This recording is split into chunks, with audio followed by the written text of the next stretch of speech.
इस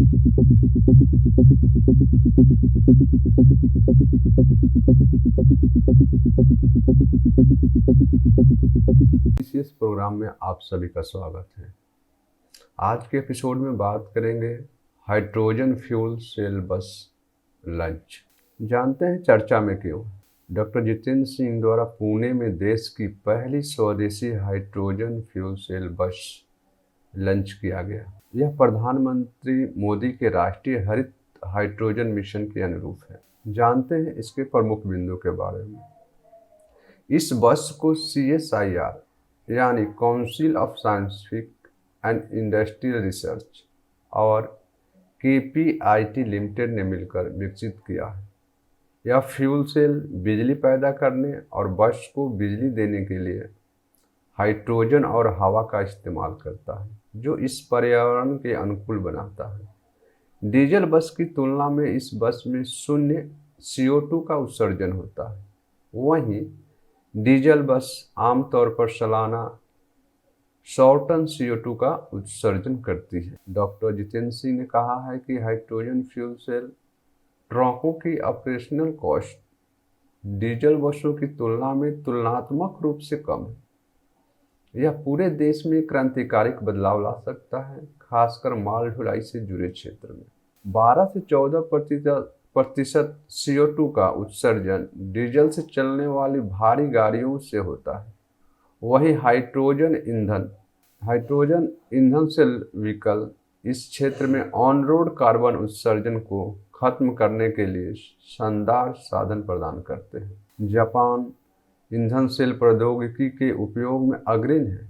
वायु प्रदूषण को नियंत्रित करने के संदर्भ में यह आवश्यक है कि भारत स्वच्छ ऊर्जा के उपयोग के लिए जापान की तकनीक से सीखे। राष्ट्रीय हाइड्रोजन ऊर्जा मिशन केंद्रीय बजट 2021-22 के तहत एक राष्ट्रीय हाइड्रोजन ऊर्जा मिशन यानी नेशनल हाइड्रोजन एनर्जी मिशन की घोषणा की गई थी।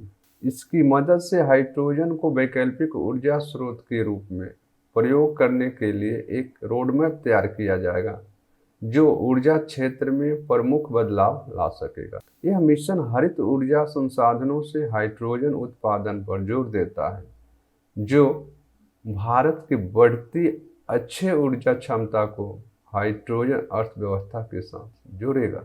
क्या है hydrogen fuel cell?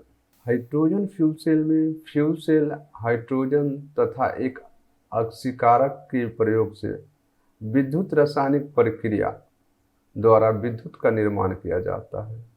Fuel cell hydrogen तथा ऑक्सीजन को मिश्रित कर विद्युत धारा का निर्माण करता है तथा इस प्रक्रिया में जल उप उत्पाद होता है। यह तकनीक 65 से 75 डिग्री सेल्सियस तापमान पर भी काम करती है, जो गाड़ी चलाते समय उत्पन्न ऊष्मा का सामना कर सकती है।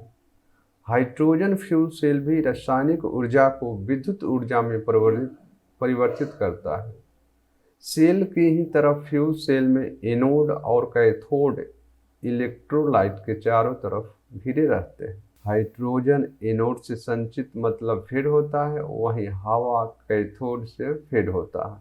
हाइड्रोजन के केस में उत्प्रेरक हाइड्रोजन मॉलिक्यूल को प्रोटॉन और इलेक्ट्रॉन में अलग करते हैं और दोनों ही सब एटॉमिक पार्टिकल कैथोड में अलग अलग रास्ता लेते हैं। इलेक्ट्रॉन एक्सटर्नल सर्किट के जरिए प्रवाहित होकर सर्किट में इलेक्ट्रिसिटी का फ्लो करता है, जिसका इस्तेमाल पावर इलेक्ट्रिक मोटर में किया जाता है। दूसरी तरफ प्रोटॉन इलेक्ट्रोलाइट के जरिए कैथोड में प्रवाहित होता है। क्या है इसकी चुनौतियाँ? सुरक्षा की दृष्टि से हाइड्रोजन पेट्रोल से ज़्यादा ज्वलनशील, ऐसे में विस्फोट होने की आशंका जताई जा रही है।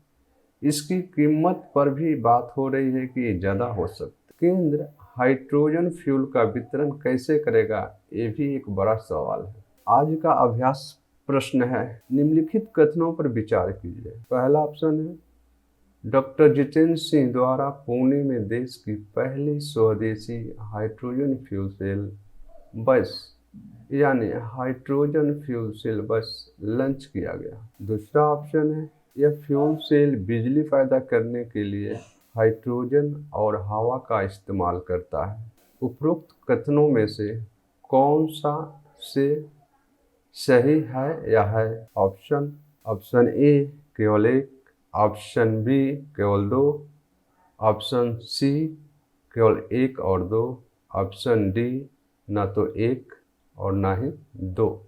इस प्रश्न का आंसर कमेंट बॉक्स में दें। तब तक मिलते हैं अगले एपिसोड में। तब तक खुश रहिए, मस्त रहिए, पढ़ते रहिए।